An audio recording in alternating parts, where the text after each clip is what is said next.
Buenas noches y bienvenidos al Centro Cultural Inca Garcilaso.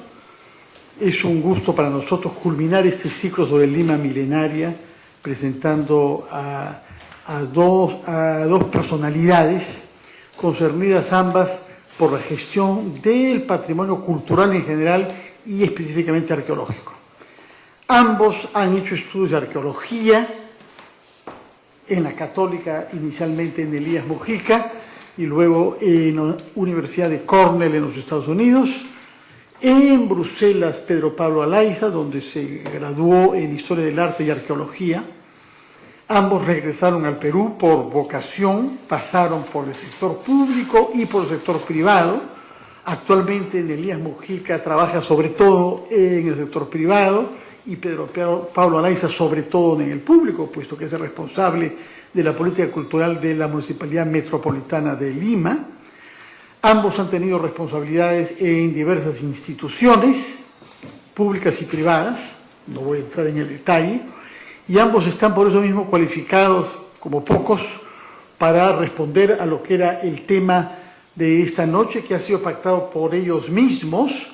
Son en realidad 4 puntos que van a ellos abordar sucesivamente, y dejo sin tardar más la palabra a Pedro Pablo Alaiza para que comience con el primer tema. Buenas noches, Pedro Pablo. Bueno, buenas noches. ¿Aló? Ahí está bueno, muchas gracias, Fernando, por la invitación.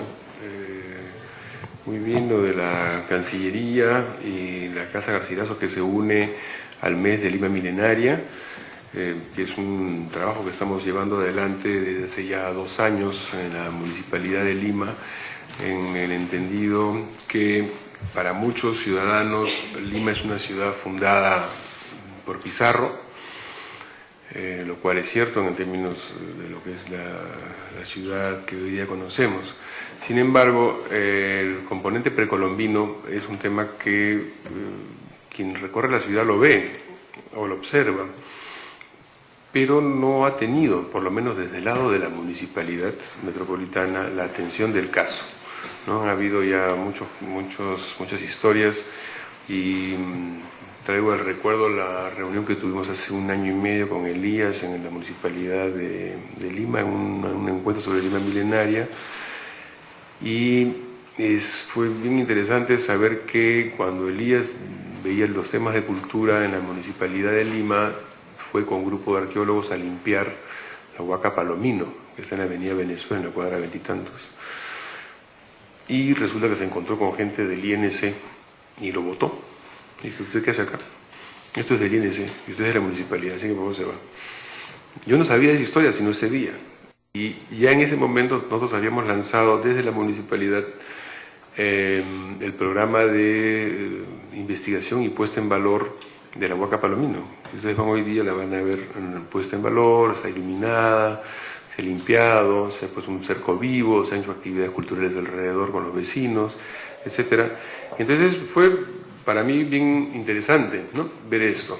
Yo trabajé también en esos poco tiempo después en el INC en los años 90, y había esa guerra, ¿no?, de la municipalidad y el INC de aquel entonces. Entonces la idea nuestra ha sido tomar la iniciativa y hacer pues que la municipalidad participe activamente en el rescate, en la puesta en valor del patrimonio arqueológico, no solamente desde el punto de vista de la investigación, que es lo que es y merece lo que merece, no solamente en el sentido de ver el patrimonio como lo que entendemos muchos y que es esencial, que es el recuerdo, que es la memoria, que es lo que es la herencia que uno ha recibido, sino también ver la manera de que este patrimonio tenga un rol en la vida cotidiana, en la vida de hoy de los habitantes. Y el patrimonio, que es uno de los primeros temas que nos tocaba ver en esta mesa, es, por un lado, por cierto, lo que hemos señalado, ¿no?, es la herencia que hemos recibido y nuestra obligación de mantenerla y conservarla para las futuras generaciones. Eso es lo más importante y es aquello que ha motivado a todos aquellos que se dedican al tema, saben que ese es el tema primordial. Sin embargo, el patrimonio también, entendido desde otras perspectivas, Hay una convención de UNESCO que es la que de un tiempo a esta parte reviso y leo con cuidado, que es la Convención sobre la Diversidad Cultural, donde esta convención pone en iguales condiciones, sin estas jerarquías que se han usado sobre todo en el siglo XIX y al inicio de este siglo, el siglo XX y XXI, donde se trata todavía de comparar qué cosa es mejor. Si Egipto le gana a los incas o si la cultura china es superior a la cultura africana, y comenzamos por ahí, ¿no? Comenzamos por ahí desde las épocas en que Darwin establece esta teoría evolucionista de la evolución de las especies, que siendo un tema de orden científico, genético y biológico, se traslada al orden social, y desde ahí todo tipo de jerarquías en las cuales obviamente el monoteísmo y ciertos grupos europeos eran superiores a los demás grupos, y en esa cadena y en ese juego nos hemos ido perdiendo y nos hemos ido confundiendo en el sentido de ver qué cosa es mejor, qué vale más, qué vale menos. Y esta convención de UNESCO justamente lo que trata de poner en igual condición sobre una misma mesa es que toda expresión cultural es patrimonio vivo, patrimonio inmaterial, patrimonio material o el que fuera, son formas y expresiones de la población, de la gente, su historia, su vida cotidiana, y todo eso debe ser preservado y debe ser conservado, ¿no? Una lengua, una tradición culinaria, una forma de ver el mundo, una forma de construcción, una forma de... todas esas técnicas y las tecnologías son patrimonio. Entonces, desde ese punto de vista, nosotros hemos tratado de replantear también nuestra labor municipal, y el año pasado, a inicios de año, la alcaldesa Susana Villarán firmó una resolución de alcaldía titulada Lima Milenaria, Ciudad de Culturas, para poner en igual punto, en un solo documento, los dos temas que nos ocupan, el patrimonio material y el patrimonio inmaterial. De un lado tenemos esta riqueza patrimonial limeña que se pierde pues en los miles de años de historia, donde encontramos estructuras monumentales de hace por lo menos 4.000 o 5.000 años de antigüedad, y aún 10.000 años atrás las poblaciones venidas sobre estas costas, etcétera, cosas que conocemos, y luego toda la cronología, ¿no?, que se sucede. A lo largo pues de esos milenios, Lima ha sido un lugar donde han migrado diferentes grupos. Entonces ahí tenemos una dimensión histórica, diacrónica, que se remonta a los miles de años y que culmina el día de hoy. Es un solo gran movimiento, ¿no? Como decía don Arturo Jiménez Borja hace muchos años, es una lanza que lanzaron los hombres de la antigüedad al aire, y esa lanza no ha caído. Esa lanza sigue flotando y sigue yendo a un rumbo que nosotros no conocemos y que probablemente no veamos en el resultado de esa trayectoria. Entonces, por un lado tenemos lo que les comentaba, esta sucesión de grupos andinos, huaris, etcétera, que llegan a Lima, se generan las culturas locales, etcétera. Luego llega Pizarro como un episodio más de esta larga historia, y las migraciones europeas, africanas, asiáticas.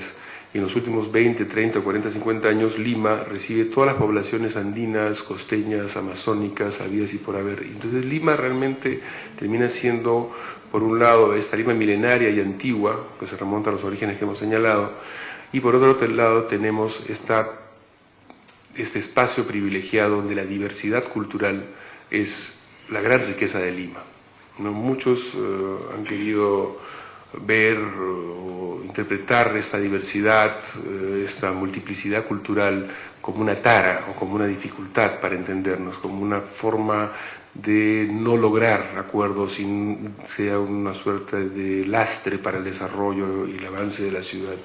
Y lo que vemos hoy día es que esta multiplicidad cultural es la gran riqueza de Lima. Entonces es ahí donde tenemos que apuntar, a afianzar estas diferencias, a consolidar las relaciones y a abrir los espacios, a no decir que esto es mejor o esto es peor. Simplemente tenemos que convivir en un espacio determinado, que es la ciudad, y en ese entendido tratar de que la gente generen relaciones, obviamente, de respeto, de convivencia, y de inclusión, ¿no? En ese sentido. Creo que por ese lado, el lado del patrimonio material e inmaterial se juntan. Hemos iniciado, entre otros, el reconocimiento sistemático de las tradiciones que hoy día son tradiciones limeñas. Evidentemente, las tradiciones como el Señor de los Milagros, que se remontan, como dice María Rosorowski, a Pachacamac, el Señor de Pachacanilla, etcétera. Y luego tenemos tradiciones como el Colluriti en Lima, y las 20 parroquias que tienen sus santos en Monserrate, ¿no? La comunidad de comunidades quechohablantes que hay en Lima, y así como estos infinidad de actividades que hoy día son ciudadanos de Lima. Ergo, hay que integrarlo y hay que hacer que todo esto suceda como tiene que. Entonces la gente a veces no conoce, entonces informar a la gente de Lima que existe un pasado precolombino antiguo, y por otro lado que existe una variedad y una multiplicidad cultural amplia, ¿no? Con orígenes absolutamente diversos y múltiples, es parte de la tarea nuestra de entender el patrimonio como un tema bastante más amplio, y sus alcances son mayores, ¿no? Sí. La idea es un diálogo en base a... El primer tema que estamos tratando es el de ¿por qué debemos conservar nuestro patrimonio cultural? ¿Por qué debemos conservar nuestro patrimonio cultural? Aunque parezca increíble, el día de hoy mucha gente lo pregunta. ¿Cuál es la importancia de conservar una huaca? ¿Cuál es la importancia de conservar cualquier evidencia arqueológica en una ciudad que tiene tal cantidad de carencias y que requiere desarrollarse y crecer, etcétera? Mi respuesta quisiera ser un poco más enérgico que Pedro Pablo, más enfático si se quiere, porque hay que tener muchísima claridad en cuál es la importancia de este patrimonio que queremos conservar. En primer lugar, el patrimonio arqueológico debe ser entendido como la única fuente de información para la reconstrucción del proceso histórico-social del lapso del tiempo más grande de nuestra historia. Y que solo a partir de él, solo a partir de esta fuente de información que es el patrimonio cultural arqueológico, podemos reconstruir lo ocurrido en nuestra ciudad y su entorno desde nuestros orígenes, en términos del origen del poblamiento humano de nuestro territorio, donde está sentada nuestra ciudad, hasta la conquista española, cuando un nuevo tipo de fuente de información, la información escrita, fue introducida en nuestro bagaje cultural. Por tanto, destruir nuestro patrimonio cultural arqueológico, o vale decir, no conservarlo, vendría a ser algo así como que alguien entre a una biblioteca y comience a arrancar las páginas de un libro.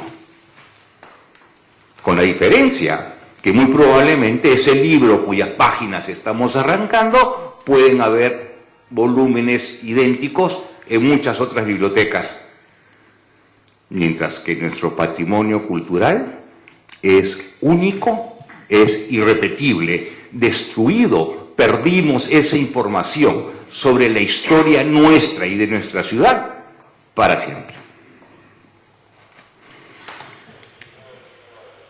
Un segundo concepto relacionado al por qué conservar el patrimonio, creo que debemos entender que la reconstrucción de los procesos históricos en base a esta fuente de información que es el patrimonio cultural arqueológico no es solo una curiosidad, una exquisitez del conocimiento, un dato anecdótico, un hobby, como mucha gente lo cree, como mucha gente lo dice. La reconstrucción de los procesos históricos es lo que nos permite aprender de las experiencias de cientos de años de personas